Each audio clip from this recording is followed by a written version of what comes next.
Well, good evening, everyone, and welcome to Prepper Chicks After Dark. It is Tuesday, October 21st, 2014, and we are here, gathered together, to play some Conflicted the Survival card game. What is that, you ask? It's a deck of 52 cards. Each card has a survival scenario on it. There are now count them, 4 decks out that you can get. 2 of the original decks, one based off of G. Michael Hoff's book series, and the last one off of Angry American. So, plenty of scenarios out there that you can play with your survival group to see how people would react in different situations, to get inside their mind and figure it out, because like I always say, you really don't know anybody till you divorce them. So, let's get rolling here. Back with us, and I'm not quite sure who we even picked up. There's an M5 going off right now, and I've had cell phone issues, and I know Skype's having issues, so if you lose us, stay with us, and we'll figure it out. Alika, welcome back. Thank you, Lori. Can you hear me? Yep. Okay. Rusty here. I'm with SHTFready.com. Our prepping forum discusses how to prep and survive. We keep the alphabet soup agencies' theories out and focus on them bits. You all heard of the ant and the grasshopper story? We teach you to be the ant. Awesome. Welcome back. Always a pleasure. My favorite geek in the world, Geek Prepper, is with us back. Finally, what's up, Prepper Chick? How are you doing? Good. I'm glad to be back. You can find us on geekprepper.org. We give you edge when the shit is in. So, come over for some nerdness. And I may have cursed. Sorry, I've been out on the road for a while. You've been gone for weeks, and within 30 seconds, you have to cuss. That's right. Nerd and internet bad boy, Geek Prepper. There you go. Oh, well. We'll deal with that. Let's see. RC. Okay, well, one of the Double Trouble is with us. The first half of the Wonder Twins, if you guys caught us this morning, we talked about a new prepper book out that's a little different than the norm. It is based off of, our guest that's coming on, his novels, and then his Wonder Twin power partner added a bunch of preparedness stuff to talk about how you could do what they're actually writing about in these awesome post-apocalyptic books. So, back with us to play some Conflicted is Steve Conkley. Hey, good to be back. I didn't realize I could use my sailor mouth on this show. Is that right? We try not to. It's a family show, I understand. We fail quite often. Some worse than others. I'll do what I can to keep it to a minimum. So, it's great to be back, and you can find my works at StephenConkley.com. It's all there. And we talked about your newest book that's kind of off the side of post-apocalyptic is Practical Prepping, No Apocalypse Required. Do you want to give everybody a breakdown of what that is in the chat room? No, I'm kidding. Sure. Do it anyway. Yes, ma'am. Don't piss me off. I'm not in the mood. I got it. So like we talked about, it's a different approach. It is it's more of a kind of getting maybe beginners, even people who've been doing it for a while, get something out of it as well. But it's an approachable way to get into prepping. Like I said, I give some excerpts from my books. I kind of provide the comic relief, more of a bridge segue into the more serious topics that Randy really covers in more detail. And I hope you learn something from what I say. That's the goal anyways. Well, I learned something this morning, and we'll start off with that. So how many of you know what forced lemonade is? Silence. Crickets. Echo, echo, echo, echo. Forced lemonade. Anybody in the chat room know what it is? You talking all Bear Grylls and such in your own urine, or what? No. I knew someone would go there. It probably would be better. It's not zombies, it's forced urine drinking. So in Steve's book is a recipe for forced lemonade. So why don't you tell everybody how what this is? It's very simple, and this was something I learned in survival school when I was a midshipman, actually. So this was kind of the watered-down version of survival escape and invasion school. And what they did is they taught us how to make, a very basic lemonade, if you want to call it that. It was definitely sour, using ants. So basically, you collect as many ants as you can find. And now I'm thinking about it, I have no idea how. I mean, if I went out to look at ants in the I don't know how I would find them, but anyways, you squish the head so that when you're mixing this up, they don't bite you. That actually does happen. I had that. It doesn't feel good.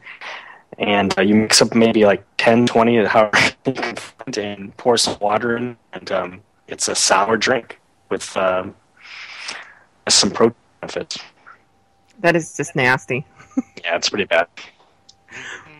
Well, JD is not with us, so it looks like we're not going to roll out some questions from the newest deck out there. But let's, you guys ready? Mm-hmm. Here's your first card. You were forced out of your survival retreat by an incoming hostile army. Now on the run, food and water are low. You and your survivalist friends can barely stave off hunger by foraging. One of your friends comes to you in need of advice. His spouse decided she'll sell her body for supplies at the trade post in order to feed the children. Your friend is between a rock and a hard place and needs your input. What would your advice be? So, Geek, you get the honors tonight. You do what you got to do. I mean, if so, Alika's woman wants to sell her body to get some food for the kids. What are you going to tell him? Does she listen to this, by the way? No, she doesn't. Okay. Okay, cool. Mine doesn't either. I would tell him to regulate his woman. No, I mean, if that's the only recourse, on multiple occasions I've offered my body both at bazaars and on this show. So, no, I mean, it's not the best benefit or the best do things, but it's a very old manner of barter. So I wouldn't want my wife to do it, so no for me, but, it's... Oh, but it's okay to offer up somebody else's wife. No, I'm not condoning it. If she's going to do it, it's what am I going to force her to do it? I'm not her babysitter. I'm looking for food, right? Would your religious views play into that at all? Yeah, definitely. And I would try to bring that into play. I would quote biblical things or scripture to try to sway her, but in a situation like that, there's really time to babysit people. Well, Alika, are you going to sell Geek's wife? Oh, hell no. I would offer to recon the trading post first and see if we take it stealthily or before I said, yeah, go ahead. Somebody in the chat room says you can't sell what you can't give away for free. That's bad. But I think there's a couple alternatives before you resort to the world's oldest but ultimately it's her decision, not anybody else's. Even as her spouse, as her husband, you don't think you'd have any say in it?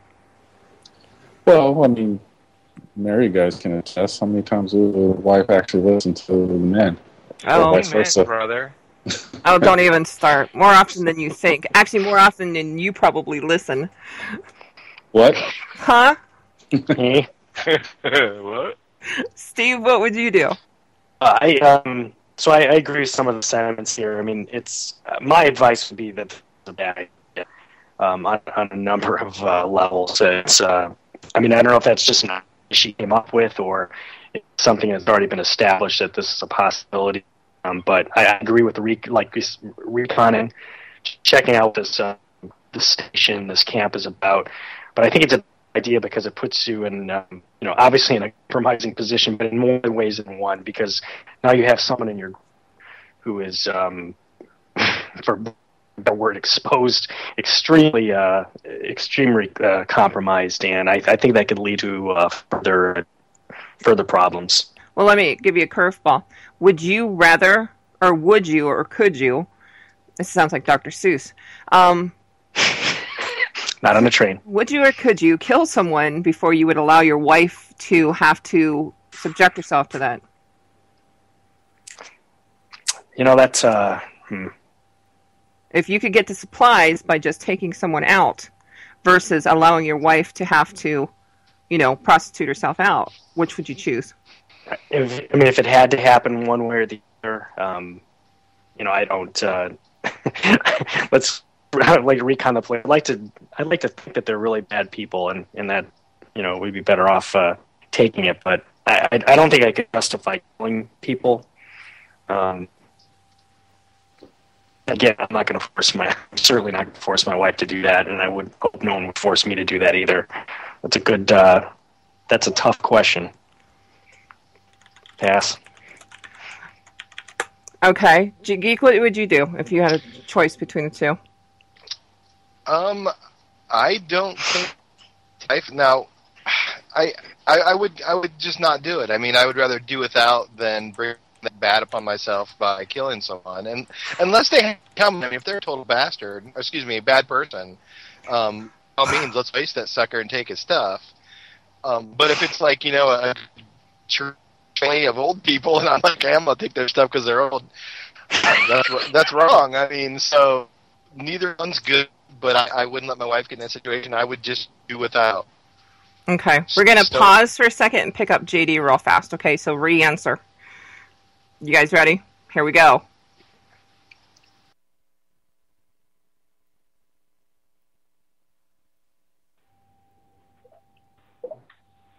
I'm watching the bubbles. No. And Alika, what would you do? JD's still not picking up. Of course. Call screener. I probably wouldn't blink twice and take the person out. I don't know. Maybe I was hugged enough as a kid, but I wouldn't have enough feelings to just I'm hungry. Instead of pimp the wife out, that was the opportunity, Well, JD has a thought process in the chat room. He said that Geek would jump at the chance to dress up as his wife and do it himself. That's right, the old Bugs Bunny switcheroo. There you go. A lot of ants you can find on the ground. I'd hunt for hours. Mom said that she would make Geek do it. She got whips and stuff, Oh man! But that's a whole new side of her. Yeah, JD, I think you need to reset your Skype, dear, because it was dialing. We got everybody else but you, so obviously you're the problem. Okay, who's ready for the next question? You guys got a card? Get out to prostitution. Yep. All right, I got one. Your bug group has traded with others in the region for months, and all of you have decided to combine forces. There are about 30 people in your group, half of which are children. The combined total of the groups equals 600 people. The leadership is forming and the roles are getting established. How much power and influence would you want in this newly formed community? What role do you see yourself fulfilling? Well, Steve, what do you think? What role do you want in this new group? I definitely want, I guess it depends on the type of group or what leadership they have already set up. But if they're forming these, if it's a reform or a new form, I definitely would want to represent over the group that I'm already in, and that I would assume leading. So you would want to be El Presidente? Not a leadership role. I figure a group this big, it's going to have some sort of a representative, a little bigger than a dictator, Presidente. So I would definitely want to maintain some sort of leadership role and some kind of overlook of the people that I brought into the group. So would you push the group more for one leader or a more like, Star Wars where you have a council?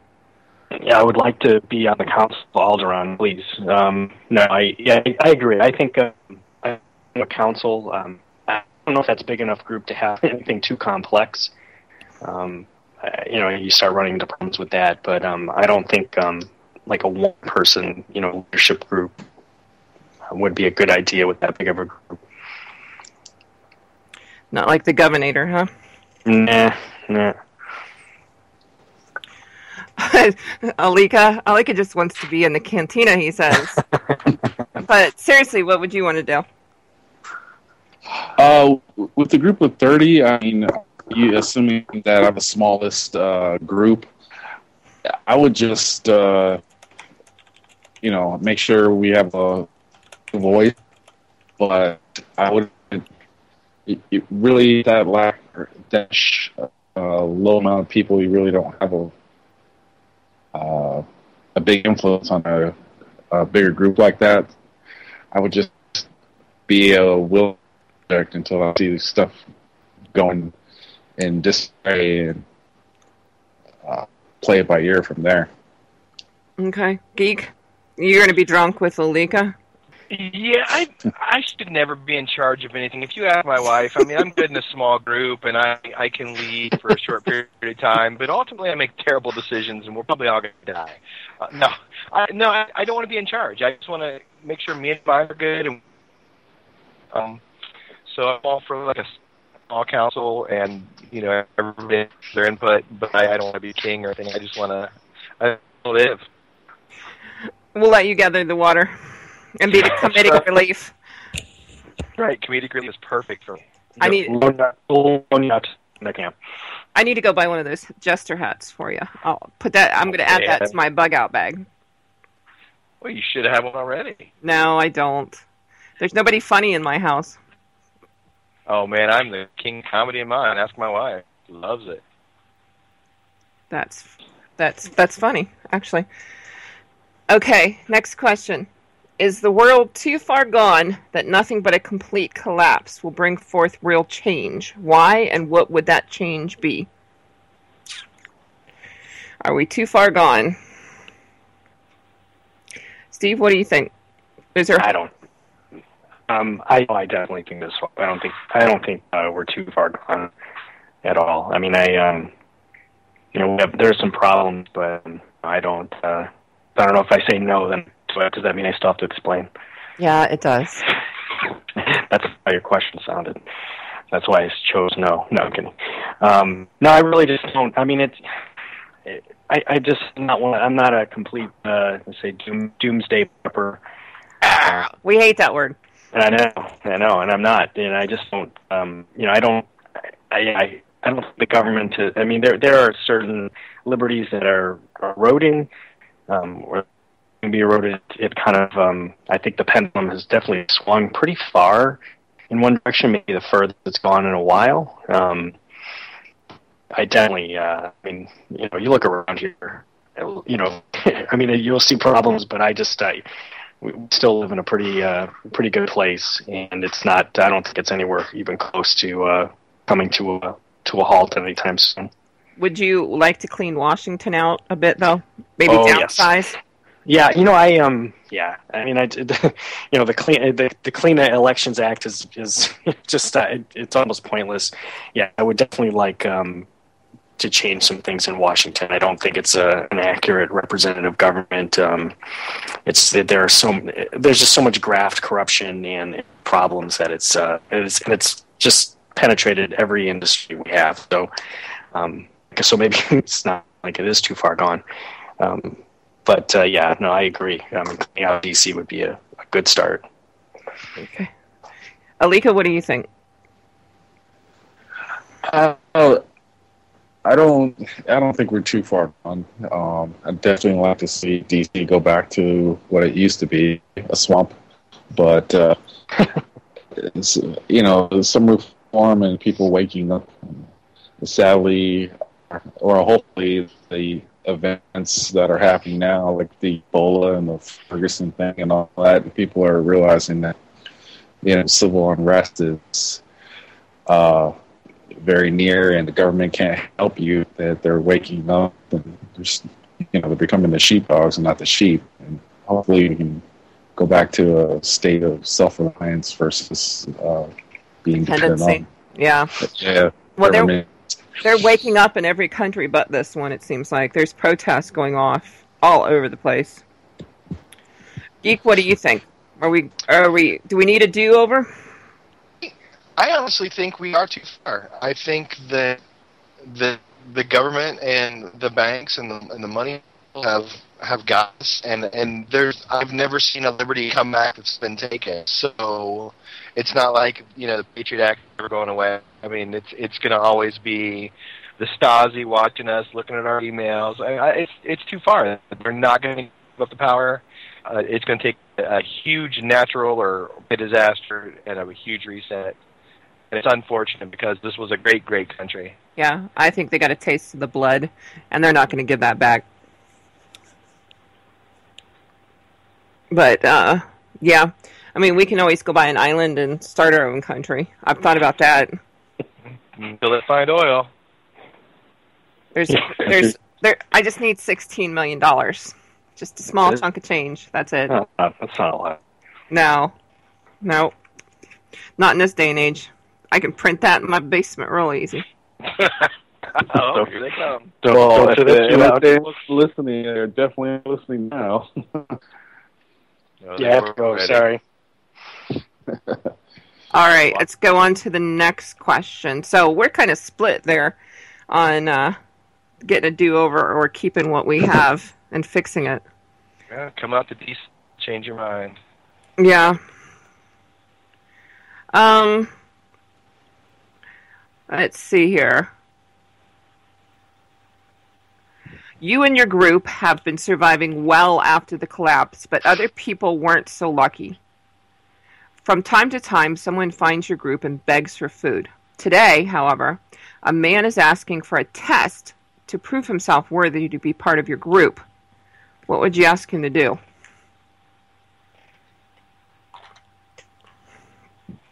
So, a test to allow someone into your group.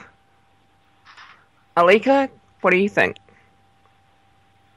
What would you make him do in order to allow him to come into your group? I honestly never thought about it. I know, it's like, where did this card come from?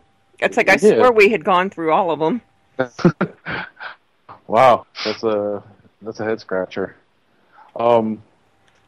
Well, I guess I would interview him and ask, what the heck would make him valuable to our group, and say the man knows how to build a distillery or something, or this is something that would be worthwhile to our group. I'd have him demonstrate his skills right there, give him a couple of days to produce a result, and if he does, we have to take him in on his word and on his skill, and keep a watch on him on a probationary period. So it's for 30, 60, 90 days to see how he reacts to the rest.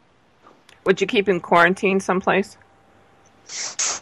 Keep him quarantined or isolated from the people, but I would keep him quarantined from information, so to speak. He wouldn't know how many we have. He wouldn't know exactly resources or where they might be at. He wouldn't know the logistics side of the house until felt that he could be fully trusted. Yeah. Geek, what do you think? What kind of oh, Lord, have mercy. Everybody watch your ears right now. I'm afraid to even ask you. Well, my thought is, where'd this dude come from? If we're doing so well, who said we're taking applications? I didn't put any signs up. So, he's made it far. Well, maybe it's you have a rather large group now, a couple hundred people. You can't really hide a couple hundred people. Right. And, he just meandered along and he moseyed over. And well, he would have to bring some kind of skill, so he'd have to demonstrate some form of value to the group. As a key player, is he a mechanic and he picks up? Is he an awesome strateger? He's got to have some skill, even if it's a skill to back up someone else. So I'd be like, hey, test is, give me some food, show me how you survived. I'll see the action. So I would go with him and see what he does. I think Alika has a spin-off to this show, and it's going to go live, kind of like the X Games. Two men enter, one man leaves, conflicted to the death. Okay, so Steve, what would you do to allow someone into your group? Yeah, this is a good topic because I think I said it has some head spinning, certainly mine. But I think this points out the real need for a sort of a formal or formalized entrance, some kind of, let's say, an entrance process in which someone approaches, because you don't want to give someone away unless they're showing outward signs of being unstable. And kind of the point made, someone coming and saying, "Give me a test," is that doesn't exactly sound stable. But this definitely points out a need for a formal way to bring members on, maybe just on a temporary basis, like assigning them a mentor or someone who's going to shadow them, and then testing their different skills, putting them in different. Seeing where they fit in, maybe where they excel and what they can do, unless they can just identify something right off the bat that they can do really well, and something might be redundant or something new. What kind of skills would you look for specifically? It's you have to go with the basics. Someone who can procure food. I would really be interested in medical, some kind of maybe an advanced medical skills. Someone with herbology knowledge, someone who can create medicine out of natural environment, or just someone who's physical, someone like an EMT where they can patch someone up. Something like that would be really valuable. Alika, you mentioned drawing skills in the chat room. What is that about?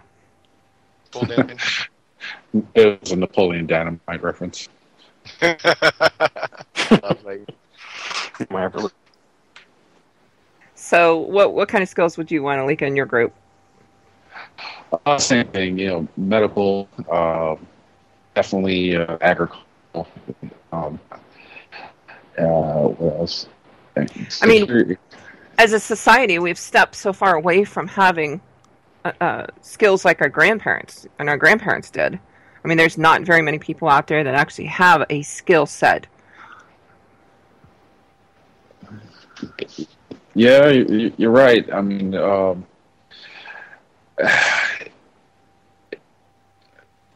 honestly, you'd have to take them on the word, and if they can produce even a half-ass of something that's better than nothing, it would probably teach them how to do whatever we may need to do, or try and learn as a collective group. Well, if the person is open to learning, would you take them anyways? If they didn't have any viable skill that you could use? Only if we needed the bodies, as far as for show of force and security. We're lacking as a group, but if we had in the 50s or more, and we didn't need the personnel, I think we would tell them to kick rocks and look for somebody else more hospitable. Well, as a new member in your group, you mentioned security. Would you trust them with a firearm? Or would there be a vetting period? No, I mean, he could still be a scout or a runner. He could be a recon, be up, click out or watching, and if he sees something of danger, he could easily run back and warn everybody else before the danger got to the compound. He doesn't necessarily need a gun. I mean, I'd put some 10, 12. Their little legs could run fast and they could hide better than a man could. Speaking of little legs, Geek, what would you want? Ooh. Well, I would want some bad attitudes, because if you get a group, you're going to have a lot of people to protect. I would say storyteller. I've got that covered. I'm already being tales, so I would be the entertainment all the time. So, yeah, medical, pole dancer. Oh wait, sorry, that was my last voice. No, I mean, yeah. So you always need medical. I mean, your doctor's going to get sick and die or get shot. So I mean, a little bit of redundancy there would be really good. Someone who's a great forager. I said a really hardcore, military type guy.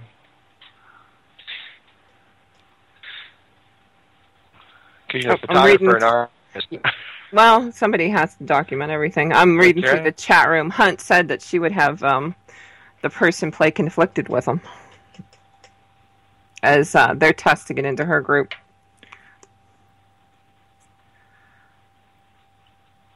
Okay, let's move on to the next question, the next card. Who's got a card?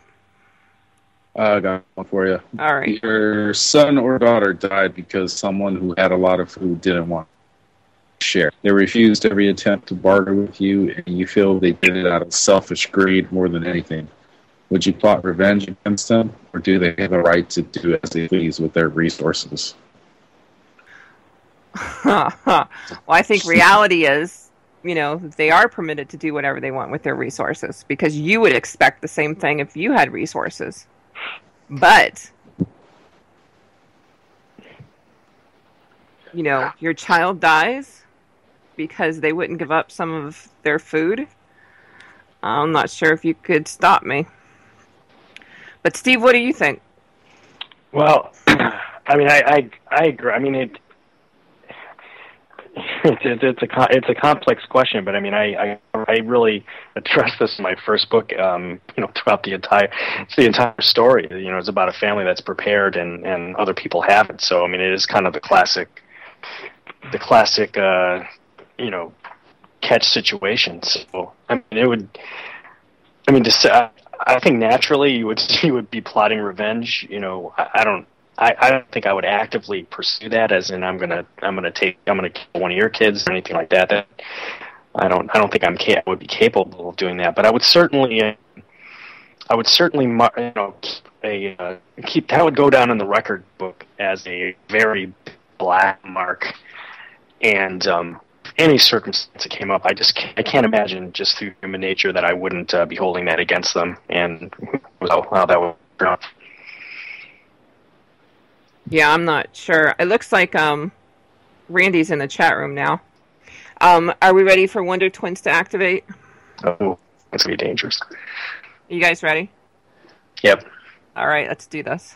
And JD, if you can get on, just answer.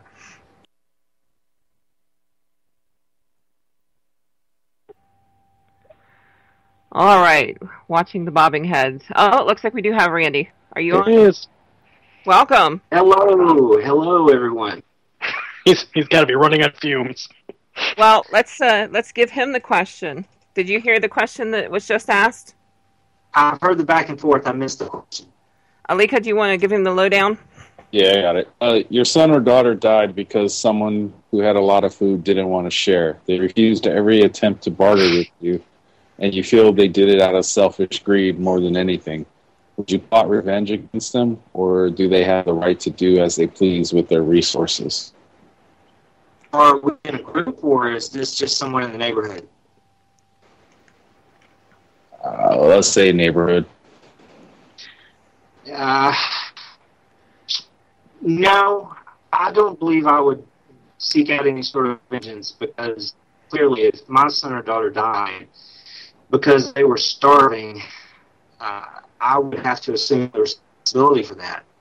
So I'm not saying there aren't extenuating circumstances that we haven't talked about here, but it's on me to make sure that's okay. And if that's how it shakes out, then that's just something I'm going to have to wrestle with the rest of my days. I can't put something else for what I would perceive as my personal failing.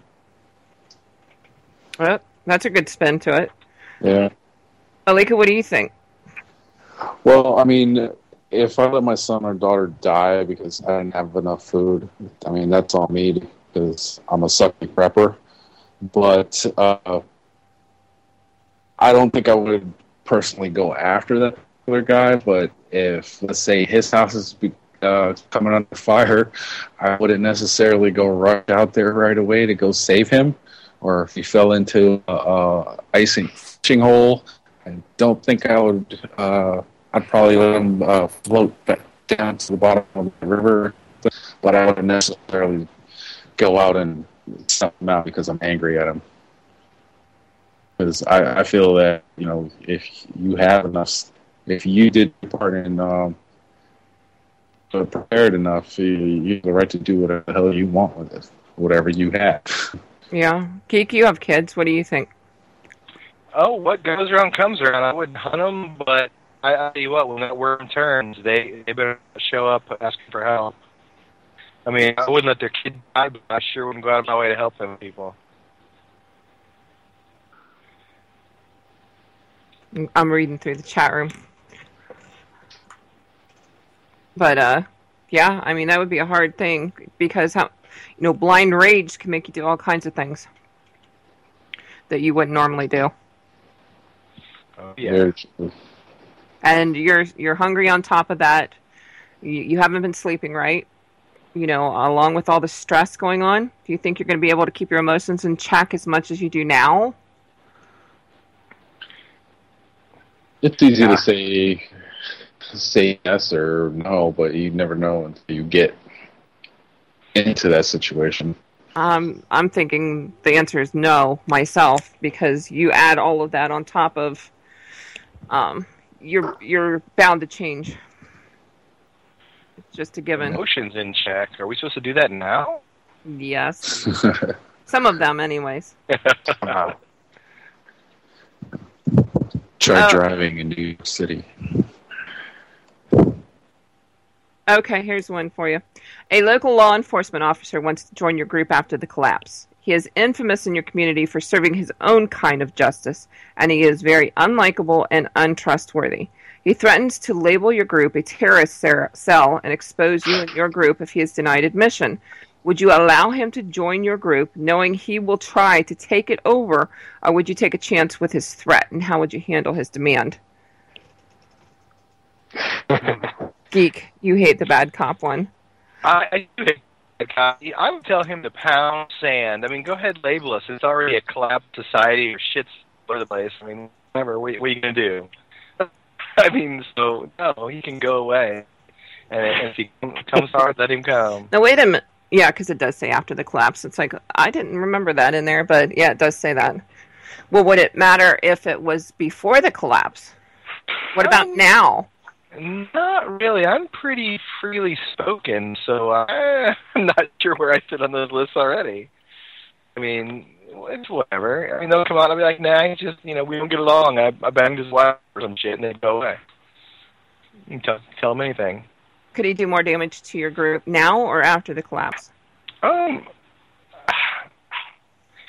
would say probably now, just because after the collapse, it's going to be every man for himself. There's people are going to be worrying about their own families. They're not going to be worrying about everybody else. Randy, what do you think?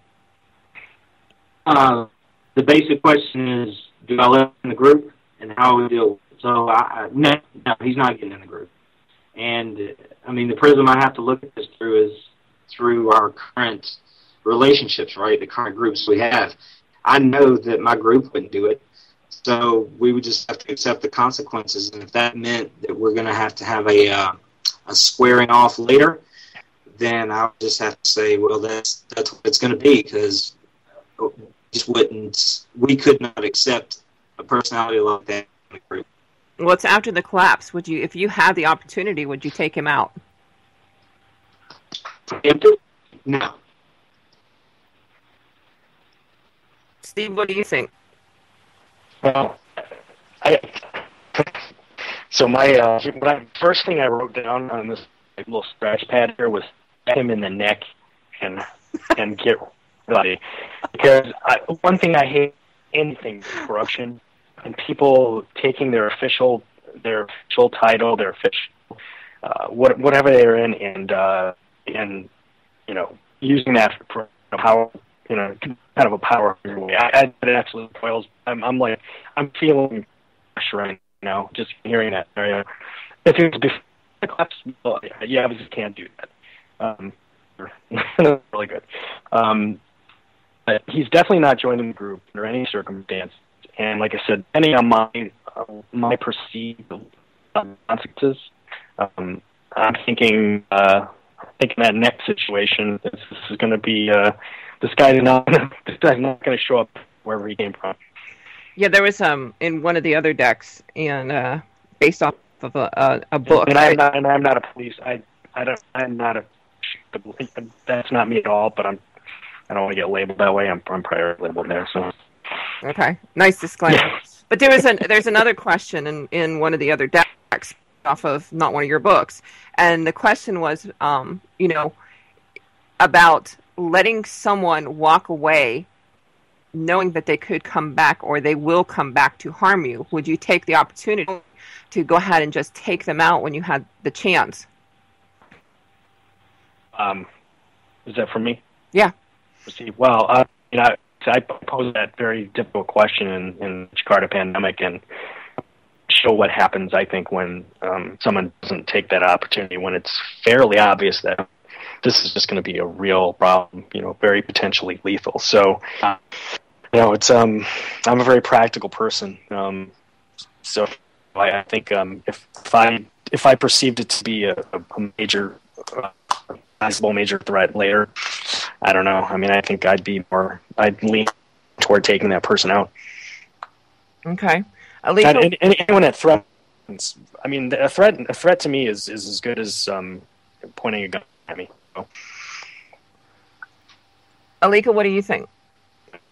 I would definitely tell him just keep walking. We wouldn't take him in. If he did threaten the group, I mean, it's just, I know it's after collapse. It's just words. It's just him. I would try and do as big of a show of force and say, come at me, bro. Basically, and hopefully the force discourages him from thinking about coming back. But to just put a bullet in his head when he's, I'm going to come get you guys later, I don't think we would just outright kill somebody like that. Well, let me ask you this. Would it make a difference? Because in the card it says local law enforcement. Would it make a difference if this was a military type person? No, not really. I mean, he's definitely going to have more. She'll have more skills, but I mean, it's by himself, and I don't think, if anything, will probably if he would be dealing with a National Guard or a reservist, and that's not next to a military post, one of the big military bases down south and around the rest of the country. I don't think I have the organization to bring back a full force to come to be a bunch of ragtag vigilantes coming trying to take your junk. I don't see the threat. I would definitely up the security. I just put a bullet in his head. Okay. Geek, what do you think? Yeah, I don't think a big threat after the collapse. Military guys, they're going to have enough things going on. If, someone can't join your club, I don't think he's going to be able to rally his home. So, definitely, hope for the best, prepare for the worst. I'd be ready if he came back, but if he came back, he wouldn't be going back wherever he came from. Man, Skype sucks tonight, doesn't it? It's god awful. Okay. Lika, you got another card? No. Hang on a second.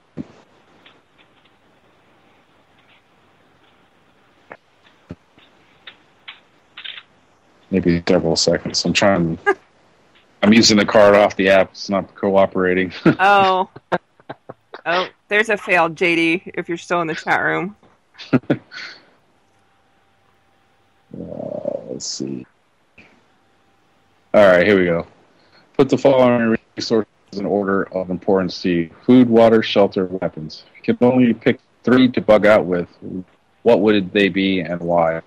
So, food, water, shelter, weapons. Shelter and weapons. Okay. Randy, you're first. Correct? What? You get I can only three. choose three. Right. Okay. Yes. So food, water, shelter, weapons. That would have to be this is like a standard bug out. So I would say it'd have to be water, like a method to filter water, not carrying gallons of water, but water, shelter, and then weapons. So because with weapons you can possibly procure food down the line, you have to have water, and shelter is a necessity. Okie doke. Steve, what do you think? I'm going to go with first being water. I agree. A more permanent way of curing water. I'm going to go with food next, and then I'm going to go with weapons. And my reason for the food is when I bug out, I want to take away the two primary concerns, the most immediate concerns, which are definitely going to be water and food. Okay, I'm going to give you a curveball. Okay. What if you're in Alaska and it's the middle of winter? Okay, if we're in Alaska and it's the middle of winter, I'm definitely going to reprioritize and include a nice weather shelter in that, and I would give up the I think I would give up the water. Why? Because I'm going to assume it's all around me. Just white and fluffy? Just white and fluffy. So, should you eat snow because you need water? No, but you can melt it properly and bring it to the temperature that will be acceptable to your tummy. Well, why else would you eat snow? Well, it could be dirty and well, besides the dirty part. Could be yellow. Well, besides yellow snow. Why do guys always think about yellow snow? Why is that? We make it You yellow. could bring this up, and I bet you if all of you were female right now, not one person would mention yellow snow for a minute. No. But Women have never seen yellow snow, I don't think. I don't know. Oh, we have. We've usually been drinking heavily at the time. Yeah. Mm-hmm. No, I don't know why. What are we talking about? But why, besides the dirty factor, why else would you not eat snow if you're thirsty? Well, because of the amount of energy it takes to warm the water up, or yeah, it'll drop your body temperature down. Yeah, exactly. Right. So, yeah, it's up between water and weapons. At that point I would go with the primary food, water, and shelter. I would probably go with food, shelter, and weapons. Geek, what do you think? What would you pick? I would pick shelter, water, and weapons, because you can go 3 days without water. So if you're in a cold environment or a really damp, wet environment, hypothermia can kill you in a couple hours. And you can go 3 weeks without food. So, shelter is going to keep you going right away. Water the next 3 or 4 days, and then your weapons are going to bring food into defense. So that's just the way it goes. So anybody know how much 1 gallon of water weighs? 8 pounds. Yeah, about 8 pounds. Oh, listen to you guys. Men are very scientific. You know that. No, I don't. No, sorry. Something to consider. If you're in Alaska, if you're out in Alaska, a weapon is always a choice. There are too many bears around there. They're a lot hungrier than I'd be. Very, very true. Or even moose, meese or whatever you want to call them. Moose. Right. Those things can do some damage if they're pissed off enough. But they're delicious. All right, it's like 9 minutes till midnight. We're not eating moose meat. No. Snap. Well, why don't we do roll call, and everybody can go back through and let everybody in the chat room or listening know where they can find you or what you've got going on. So, Lika, why don't you drop it? I'm with SHTFradio.com, and we're prepping forum that discusses how to prep and survive. We keep the alphabet soup agencies out, and we focus on important bits. You all heard the ant and the grasshopper story. We teach you to be the ant. Thank you. And Geek? Geekprepper.org. We don't cover what everyone else always, looking at things very uniquely, not the usual regurgitated stuff. I told you guys about Ebola back in April. If you're not ready, it's on you. So come check us out at geekprepper.org. And Wonder Twins have been activated. Steve. You don't want Randy to go? Well, why don't you and Randy can go together? Yeah, we work together pretty well. So once again, Stephen Conkley, I'm the author of the Jakarta Pandemic and a newer series called The Perseid Collapse, both post-apocalyptic stories. One obviously involving a pandemic, and the other one a scenario so horrifying and unique that it'll shake you to your core.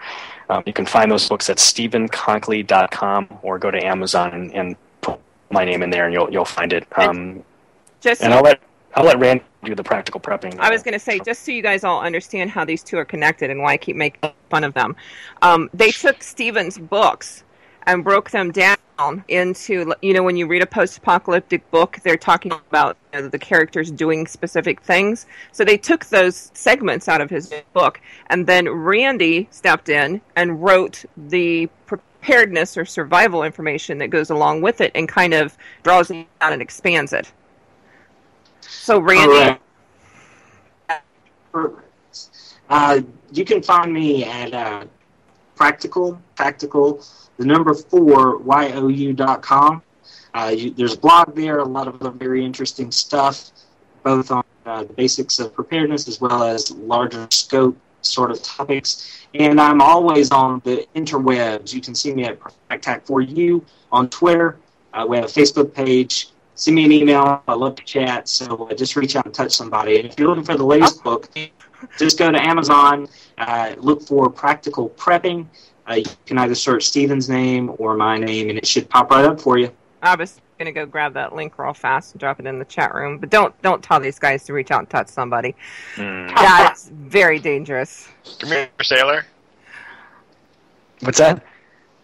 I said, come here, sailor. I was in the Navy, so I responded to that. Sorry. Quickly, too. Hey, all right. That's right. Okay, there's the link for the book. The book is called Practical Prepping, No Apocalypse Required, an Everyday Approach to Disaster Preparedness. And this is book 1, so there'll be other books out in the future pertaining to it. But don't forget, you got your Forest Lemonade recipe in there and all kinds of neat stuff. But it's nice because they take a post-apocalyptic book, which you might already have if you've read Stephen's books, and it's nice to have that expanded out and read about how you can actually do what the character in the book is doing. And you guys did an excellent job writing this book. Thank you. Thank you. Let's see. Let's do one question as we roll out of here. So somebody's going to get cut off, so let's play musical chairs and see who it is. So this is a free-for-all. In a world post collapse, supplies that aren't replenished eventually run out.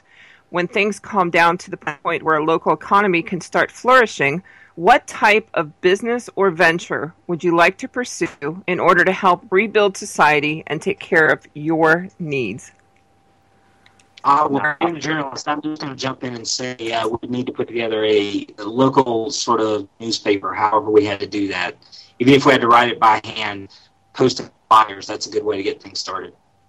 It'll get the news out and bring people together, won't it? Absolutely. Excellent. What else? What else would you want? A prepping business? Just kidding. Pawn shop. That's my answer. A pawn shop? Is there a difference between a prepper business and a pawn shop? No. There's a fine line there. General store, prepper shop, pawn shop, it's all the same. Hoarders Anonymous. And I didn't say horrors. I said hoarders. Hoarders. Oh, my bad. Prostitutes. I knew you were going there. I just That's knew you the were first profession. That's right. The finest first profession. So if you guys weren't married, would you run a brothel? Damn straight. I mean, yes. You were a little too excited there. Yeah. There was no hesitation at all. What do you Very mean? long time. I just don't have the startup capital to start one right now. Aye. Well, let's talk offline. Well, call Geek's wife after the show's over No, with. no. Do not tell her about this conversation. Anyone. I can see some blackmail coming up in the very near future. Oh, no. All right. Scary woman. Okay, guys. Thanks for being on the show. You guys check out their book, Practical Prepping, No Apocalypse Required. I dropped the link. It's up on our Facebook page. Stephen and Randy, thanks so much for staying with me all day today. Yeah. From morning till night, sun up to sundown. It's fun. Geek and Alika. Yeah. Geek and Alika, fun. always a pleasure. And we'll see you in 7 then. Bye, guys. All right, good night. All right.